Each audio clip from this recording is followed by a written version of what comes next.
우리는 계속해서 예레미야의 말씀을 함께 묵상하고 있습니다. 하나님의 선지자 예레미야를 통해서 이제 남유다의 멸망에 가까운 그때 하나님의 말씀이 예레미야에게 임했던 것입니다. 이스라엘 백성들의 하나님의 택한 백성이었음에도 불구하고 그들의 눈으로 하나님의 능력과 하나님의 역사를 체험했음에도 불구하고 그들은 우상을 숭배했던 것입니다. 작은 자부터 큰 자까지 다 탐욕 가운데 살았다고 이야기합니다. 가장 깨어 있어야 할 제사장이나 선지자들도 거짓을 행했다고 말씀하고 있는 것입니다.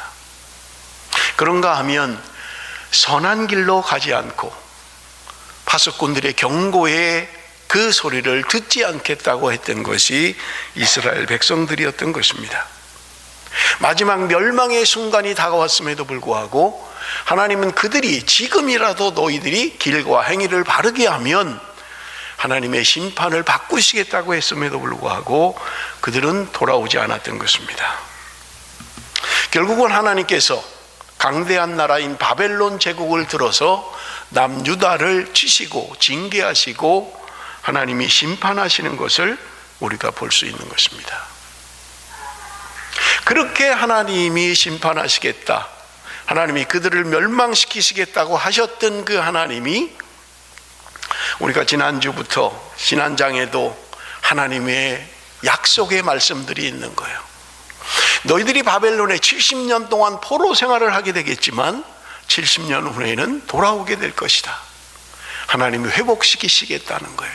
회복의 약속의 말씀을 우리에게 주시는 것입니다. 지난 철야 때도 말씀을 드렸습니다마는 31장 3절에 보니까 옛적의 여호와께서 나에게 나타나사 내가 영원한 사랑으로 너를 사랑하기에 인자함으로 너를 이끌었다 하였노라. 하나님의 영원한 사랑이, 하나님의 무궁한 사랑이, 비록 하나님을 배반하고 배신하고 그렇게 떠나갔지만 하나님은 그들을 돌아오시게 하겠다, 회복시키겠다 약속하고 있는 것을 우리가 볼 수 있는 것입니다. 그런가 하면 너희들이 회복될 때 하나님의 은혜가 어떤 것이냐? 31장 12절 우리 한번 같이 읽어봅니다. 12절 말씀 다 같이 읽습니다. 시작. 그들이 와서 시온의 높은 곳에서 찬송하며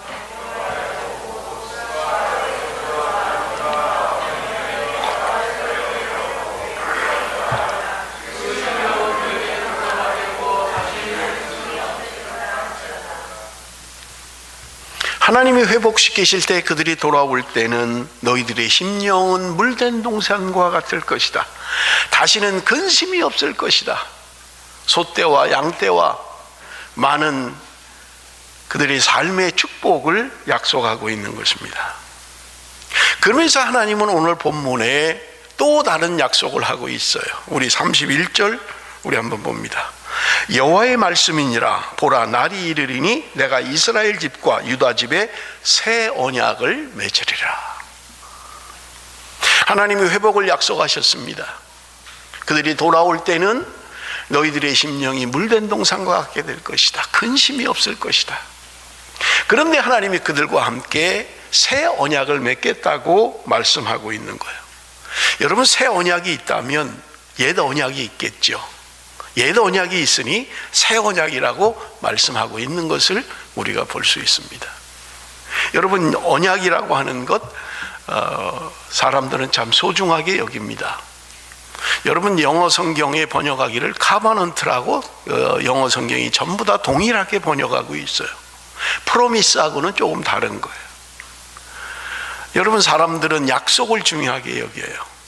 약속을 잘 지키지 않는 사람을 가까이 하려고 하지 않습니다. 여러분, 1141년 중세 때에 독일에서 있었던 실제 일입니다. 두 제국 간에 싸움이 있었어요. 바바리아 제국과 수아비아 제국이 싸움이 붙었던 거예요. 그런데 바바리아 제국이 열세였던 거예요. 나중에는 밀리다 못해서 이제 그 군주가 살고 있는 성 와인스버그라고 하는 성 안에 포위가 됐던 거예요. 다른 곳은 다 점령됐어요. 성 하나만 남은 거예요. 여러분, 우리가 남유다 마지막 시드기야 왕 때에 바벨론이 3차 침입을 해서 3년 동안 성을 에워쌌지요. 그것 때문에 결국은 멸망하고 말지요. 와인스버그가 성이 완전히 포위된 거예요. 그러니까 성주였던 울프라고 하는 사람이 아무리 생각해도 살아날 길이 없는 거예요. 이 전쟁에 반전이 있을 수가 없는 거예요. 그러니까 항복하기로 결심을 합니다. 그리고 상대 이제 왕에게 친서를 보냅니다. 그 내용은 이런 거예요. 당신이 만약에 두 가지 약속을 해준다면 내가 항복을 하겠습니다. 근데 첫째는 뭐냐? 우리 성 안에 있는 여자들을 살려주십시오. 여자들을 살려달라는 거예요. 그리고 두 번째 조건이 있습니다. 그 여자들이 이제 성 밖으로 나갈 때에 가장 소중한 것 한 가지씩 가지고 갈 수 있도록 허락해 주십시오. 두 가지 조건이었던 거예요. 여자를 살려주고, 그리고 그들이 성 밖에 나갈 때 그들이 소중하게 여기는 것 한 가지씩 가져갈 수 있도록 해 주십시오. 왕이 친서를 받았어요. 항복하겠다고 하니까 더 이상 전쟁이 없는 거예요. 아무래도 끝까지 싸우면 자기 병사들도 피해가 있잖아요. 아무리 쉬운 전쟁이라고 하더라도. 그러니까 이 왕이 그것을 허락을 합니다. 그리고 문서로 남겨서 그 문서에 사인을 해요. 좋다, 내가 너희들 두 가지 조건을 들어주겠다. 여자들을 살려줄 것이고, 여자들이 성 밖에 나갈 때 그들이 가장 소중하게 여기는 거 한 가지씩 가져갈 수 있게 해주겠다. 드디어 성문이 열렸습니다. 성 안에 있는 여자들이 성 밖으로 나오기 시작하는 거예요. 그런데 밖에 있는 적의 왕이 깜짝 놀란 거예요. 밖으로 나오는 여자들이 가장 소중한 것 한 가지씩을 들고 나오는데 자기의 남편을 들고 나오는 거예요. 자기의 남편을 업고 나오는 거예요. 모두 다 같아요. 모두 다 같아요. 금은 보석, 무슨 부귀 영화 어떤 것도 원치 않는 거예요. 내 남편, 이게 나에게 가장 소중하다. 그래서 들쳐업고, 그 힘을 좀 기르셔야 됩니다. 남편을 안고 남편을 업으려면 우리 이준 집사님도 좀 쉽지 않을 것 같은데, 업고 들쳐업고 메고 어쨌든 그렇게 나와요. 이 광경을 본 적군의 왕이 깜짝 놀란 거예요. 그런데 마음에 감동이 있는 거예요. 그래서 그들을 초대해서 연회를 베풀고, 그리고 그들의 생명을 보장합니다. 그리고 아주 좋은 조건의 평화협정을 맺게 되었다는 그런 이야기예요. 그래서 그 평화협정을 맺은 그 언덕, 거기에 그 이름이 있는데 그것은 뭐냐? 여인들의 헌신이라는 이름이 붙여졌다는 거예요. 그 성을 나오면서 자기의 남편들을 업고 안고 그렇게 성을 빠져나왔다는 그런 이야기입니다. 여러분, 약속은 참 중요합니다. 사람들에게 약속이라는 것은 참 중요해요.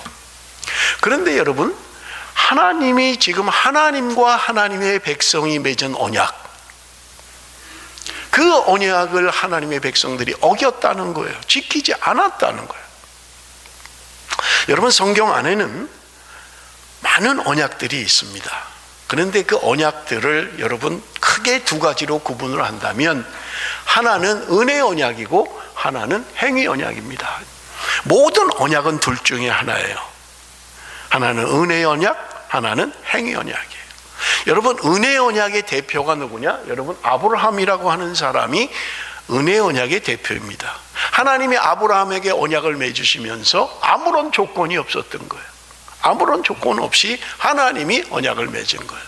그러나 모세와 맺은 언약은 조건적인 언약이었어요. 그래서 여러분, 우리가 모세로 비롯한 시내산에서 받은 시내산 언약을 행위 언약이라고 이야기하는 거예요. 여러분, 이것은 갈라디아서의 말씀을 정리한 건데요, 밑으로 내려가다 보면 은혜 언약은 새 언약이다 이렇게 되어 있잖아요. 그리고 행위 언약은 옛 언약이다 이렇게 되어 있어요. 여러분, 오늘 우리가 새 언약에 대해서 함께 은혜를 나눌 거예요. 그러면 먼저 옛 언약의 특징은 무엇인지 한번 살펴보도록 하겠습니다. 옛 언약의 특징이 뭐냐라고 하는 거예요. 창세기 17장 10절 11절 말씀입니다. 창세기 17장 10절 11절 우리 한번 같이 읽어봅니다. 다 같이 읽습니다. 시작. 너희 중 남자는 다 할례를 받으라. 이것이 나와 너희와 너희 후손 사이에 지킬 내 언약이니라. 너희는 포피를 베어라. 이것이 나와 너희 사이의 언약의 표징이니라. 옛 언약의 특징이 뭐냐? 할례를 행하라는 거예요. 그것으로 하나님이 언약의 표징으로 삼겠다는 거예요. 남자의 성기의 포피를 잘라버리는 거예요. 그것이 상징이라는 거예요. 그것이 언약의 표징이라는 거예요. 여러분, 남자의 육체에 칼을 대는 거예요. 물론 그 당시에 뭐 칼이 없었으니까 아마 뭐 날카로운 바위 쪼가리나 돌 조각으로 행했겠지요. 이것이 상징이라는 거예요. 여러분, 할례를 행하면 표시가 나요. 육체의 표시가 나는 거예요. 그런데 하나님이 이것으로 언약의 표징으로 삼으시겠다는 거예요.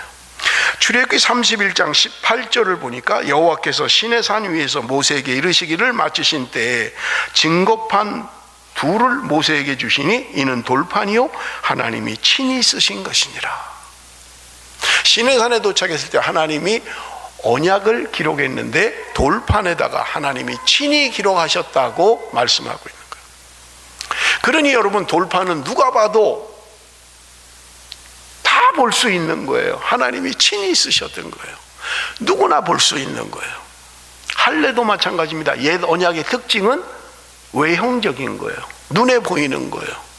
그런가 하면 신명기에 보면 하나님이 하나님의 말씀을 이마에 메고 다니라고 했어요. 손목에 메고 다니라는 거예요. 그러니까 사람들이 지금도 강성 유대인들은 지금 말씀 상자를 매달아서 머리에다 묶고 다니는 거예요. 손목에다 메고 다니는 거예요. 누가 봐도 금방 알 수 있는 거예요. 그래서 어떤 사람들은 이 경문을 넓게 하는 거예요.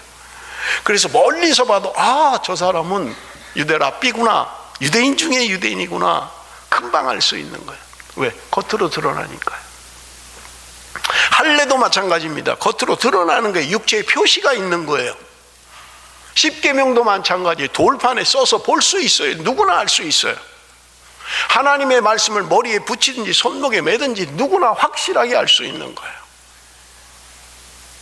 그런데 이 옛 언약이 그렇게 확실하게 볼 수 있고 그렇게 몸에 나타나고 그렇게 외형적으로 분명함에도 불구하고 사람을 바꾸지는 못했어요.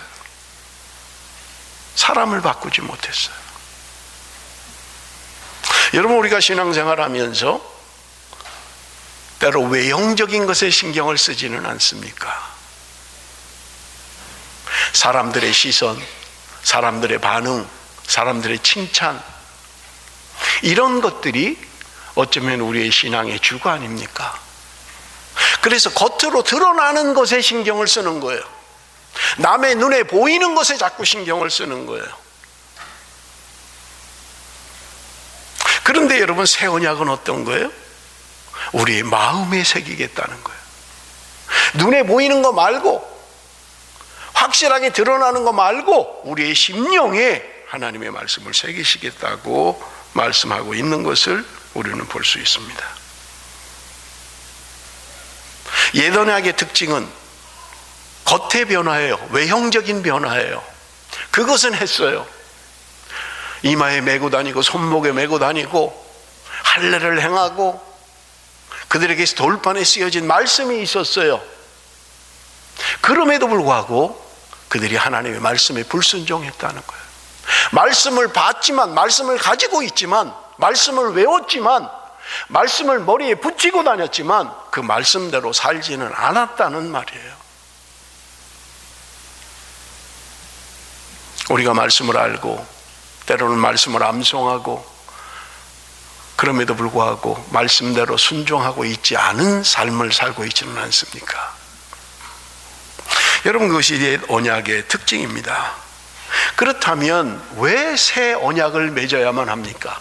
하나님께서 왜 새 언약을 맺어야 한다고 말씀합니까? 32절입니다. 우리 한번 같이 읽습니다. 32절 말씀 다 같이 시작.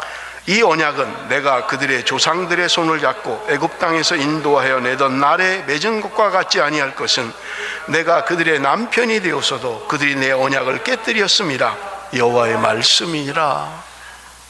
하나님이 언약을 맺었다는 거예요. 그런데 그들이 지키지 않았다는 거예요. 내가 너희들의 남편이 되었음에도 불구하고 너희들이 약속을 파기했다는 거예요. 신부로서, 아내로서의 삶을 살지 않았다는 거예요. 부정한 삶을 살았다는 거예요. 그렇기 때문에 하나님이 그 옛 언약, 그 맺은 것을 파기할 수밖에 없다고 말씀하고 있는 것을 우리는 볼 수 있는 것입니다. 여러분, 옛 언약, 새 언약, 그러니까 뭔가 옛 언약과는 관계없는 새 언약을 여러분 생각하기가 쉬워요. 그렇지 않아요. 여러분, 우리가 신명기서를 말씀을 나눌 때 그 신자가 되풀이할 신이다 그렇게 했잖아요. 그죠? 하나님의 되풀이 되는 명령, 그래서 신명기 그렇다는 거예요. 시내산에서 받은 그 율법, 시내산에서 받은 그 계명, 그것을 지금 40년이 지나서 모압 광야에서 지금 모세가 다시 설명하고 있는 거예요. 그런데 다른 새로운 것을 이야기하는 것이 아니라 이미 시내산에서 받은 그 말씀을 다시 되풀이해서 알려주는 거예요. 그래서 신명기라는 거예요. 여러분, 지금 오늘 새 언약을 이야기합니다. 하나님이 너희들과 새 언약을 맺을 것이다 라고 하는 것은 그 시내산에서 받은 그 언약과 다른 뭔가 새로운 것을 말씀하고 있는 것이 아니라 언약의 내용은 똑같아요. 언약은 달라진 게 없어요. 사람들이 예수님께 나와서 질문하잖아요. 새 계명이 무엇입니까? 제일 되는 계명이 무엇입니까? 그때 예수님께서 말씀하십니다. 첫째 되는 계명은 하나님을 사랑하는 것이다. 둘째 계명은 이웃을 사랑하는 것이다. 그런데 예수님이 뭔가 새로운 계명을 말씀하신 것이 아니라 신명기에 나오는 말씀이고 레위기에 나오는 말씀이에요. 하나님 사랑해라, 이웃을 사랑해라. 이미 주어진 말씀이에요. 다른 새로운 걸 말씀하신 게 아니라는 거예요. 새 언약이라고 하니까 뭔가 새로운 거, 이제까지와는 다른 뭔가 새로운 것을 이야기하고 있는 것이 아니라 동일한 것을 이야기해요. 그럼 무슨 새 언약입니까? 언약의 내용이 그대로인데 언약을 지키는 사람이 달라지는 거예요. 사람이 달라지는 거예요. 그래서 새 언약이라고 이야기하고 있는 거예요. 여러분, 새 언약의 내용이 무엇입니까? 33절 말씀 우리 한번 같이 읽어봅니다. 33절 다 같이 읽습니다. 시작.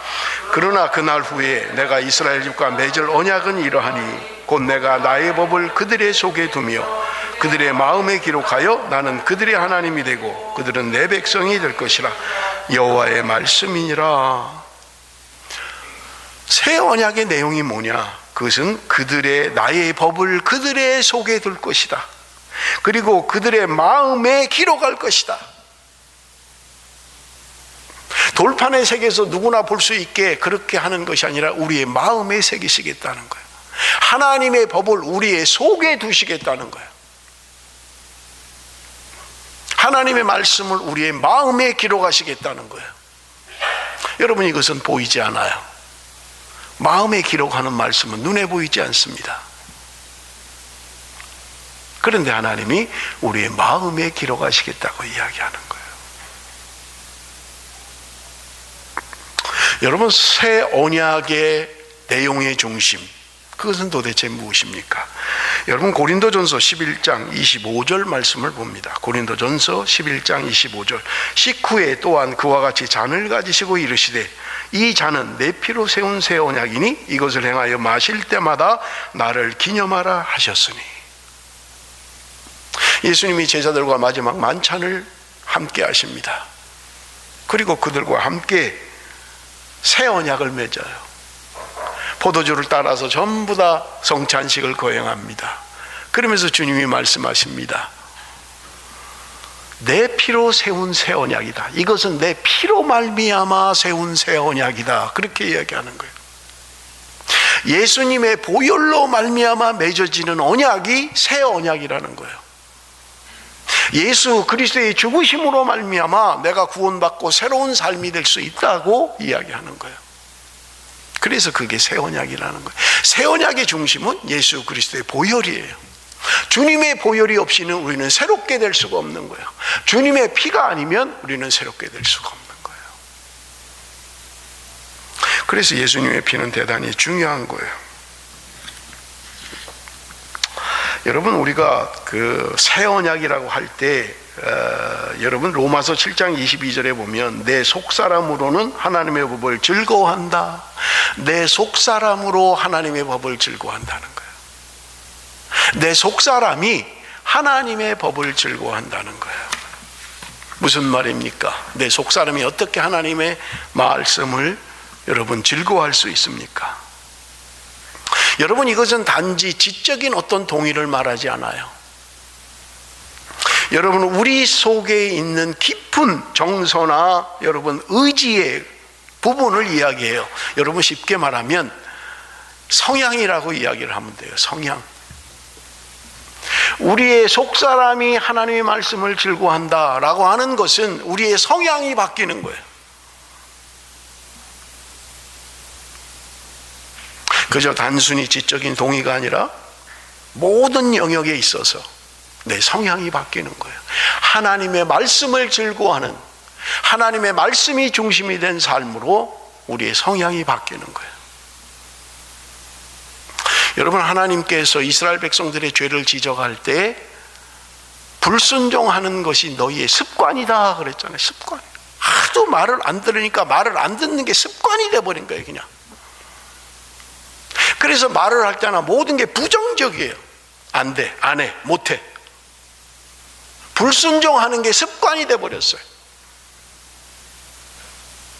순종하는 게 습관이 돼야 되는데 하나님의 법을 즐거워하고 하나님의 말씀을 즐거워하고 하나님의 말씀이 내 속에, 내 속사람으로 말미암아 그것을 즐거워하는 우리의 성향이 하나님의 말씀을 따라 말씀에 순종하는 성향으로 바뀌어야 되는데 이스라엘 백성들은 불순종하는 성향이 그들의 습관이었다고 말씀하고 있는 거예요. 사랑하는 성도 여러분, 혹시 나는 불순종이 습관이 되어 있지는 않습니까? 그저 모든 게 자기 중심이에요. 내 생각과 맞지 않으면 말씀도 필요 없는 거예요. 하나님의 말씀이라도 소용없어요. 그래서 불순종이 습관이 되어버리고 말았던 거예요. 여러분, 새 언약의 내용이 무엇입니까? 예수 그리스도의 보혈로 말미암아 우리가 새 사람이 될 수 있다. 중생의 씻음으로 여러분, 우리가 새 사람이 된다고 성경은 말씀하고 있는 것입니다. 여러분, 어떻게 우리의 마음이 새로워질 수 있겠어요? 여러분, 우리의 마음이 새로워져야 우리가 말씀을 기록할 수 있고 여러분, 우리 마음 속에 하나님의 말씀이 거할 수 있는데 어떻게 우리의 마음이 새로워질 수 있습니까? 여러분, 에스겔서 36장 26절 27절 말씀을 우리 한번 같이 읽어봅니다.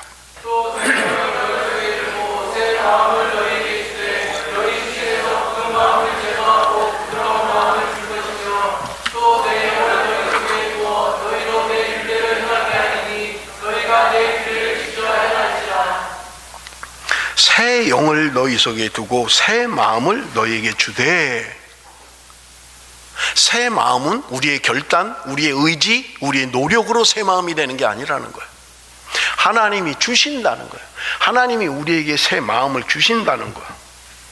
언제요? 새 영을 너희 속에 둘 때 새 마음을 주시겠다고 말씀하고 있는 거예요. 그래서 내 안에 육신의 굳은 마음을 제거하고 부드러운 마음으로 바뀌게 된다는 거예요. 하나님의 영이 임하면 우리의 마음이 새 마음으로 바뀐다는 거예요. 강팍한 마음이, 강한 마음이, 굳은 마음이 부드러운 마음으로 바뀐다는 거예요. 나 이제부터 새 마음 가질 거야. 나 이제부터 부드러운 마음 가질 거야. 그렇게 해서 되는 게 아니라는 거예요. 하나님이 우리에게 주시는 마음이라는 거예요. 그런데 하나님의 영이 우리 안에 임할 때 우리는 새 마음을 갖게 된다는 거예요.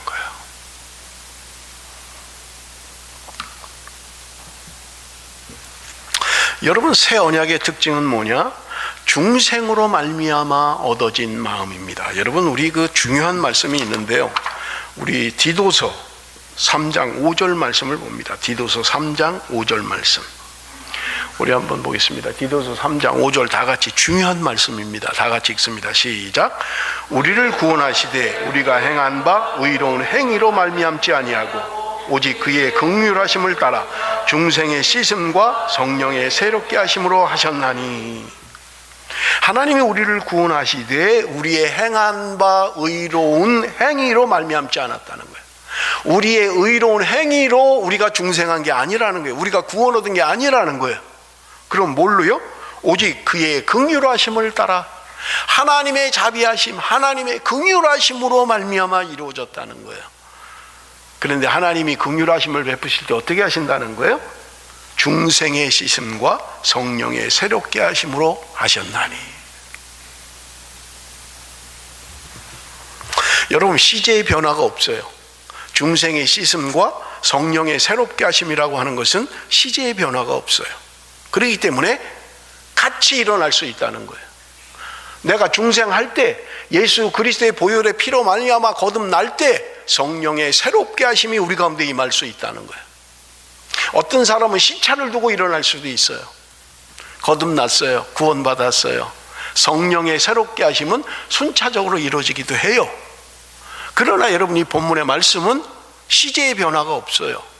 내가 중생의 씻음을 받는 순간 성령이 내 안에 임하고 성령의 새롭게 하심이 우리 안에 임하게 된다는 거예요. 그렇기 때문에 여러분, 중생의 씻음, 예수 그리스도의 보혈로 말미암아 우리의 죄를 씻는 거예요. 그럴 때 우리 안에 성령의 새롭게 하심이 일어난다는 거예요. 그래서 34절에도 이야기하는 거예요. 그들이 다시는 각기 이웃과 형제를 가리켜 이르기를 너는 여호와를 알라 하지 아니하리니 이는 작은 자부터 큰 자까지 다 나를 알기 때문이라.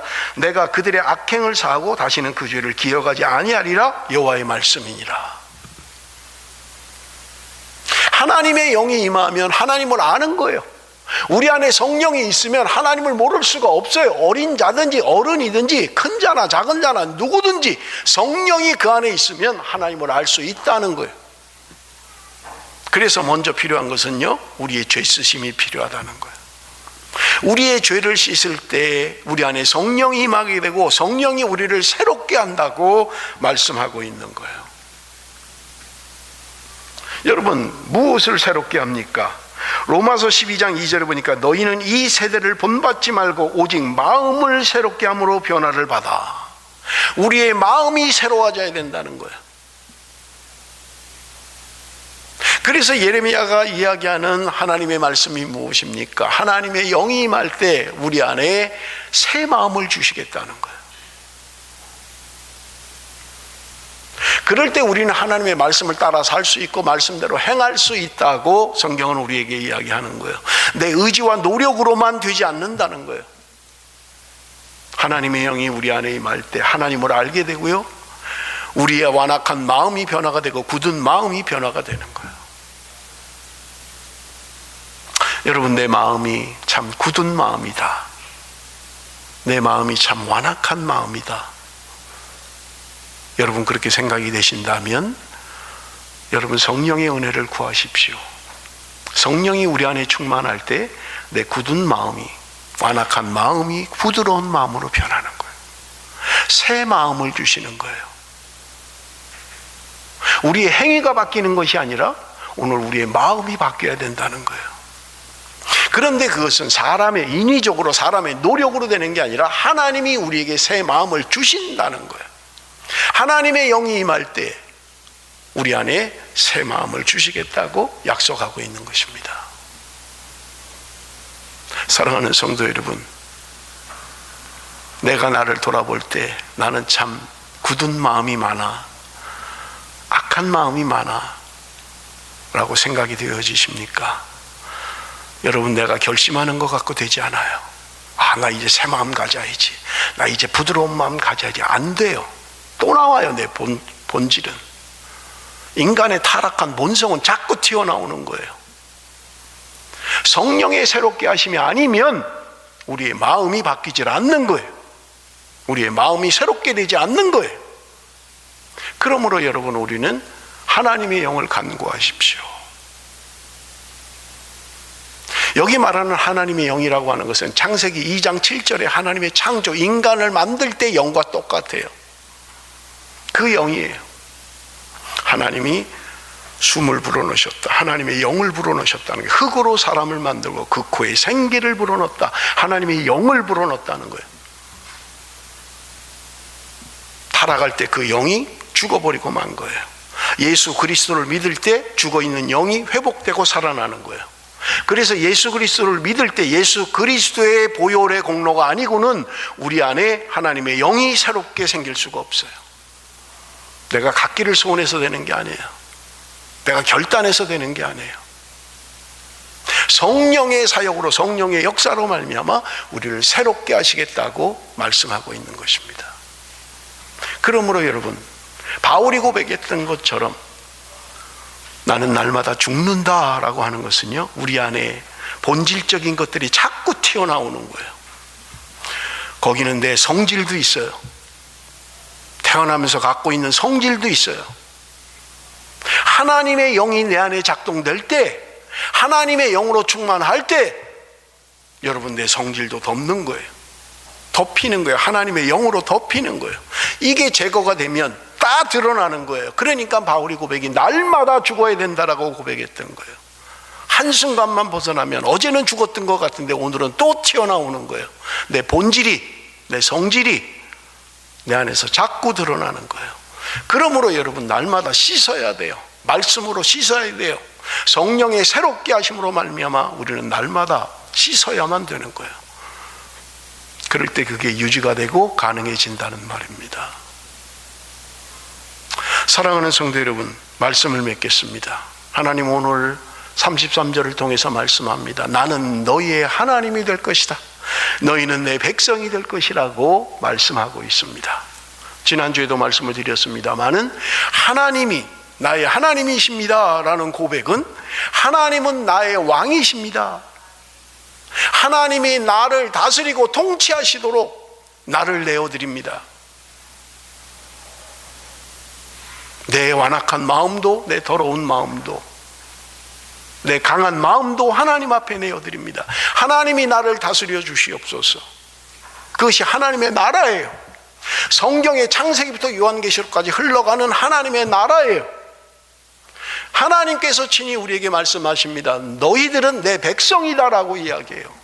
하나님의 나라의 하나님 백성이라는 거예요. 그렇다면 여러분 하나님의 백성다운 표징을 가지고 있어야 돼요. 그게 뭐예요? 하나님의 왕되심을 삶 가운데 실천하는 거예요. 주의 주되심을 내 삶 가운데 날마다 고백하는 거예요. 주님이 나를 다스리고 주님이 나를 통치하지 못하신다면 나는 주의 백성이 아니에요. 하나님 백성이 아니에요.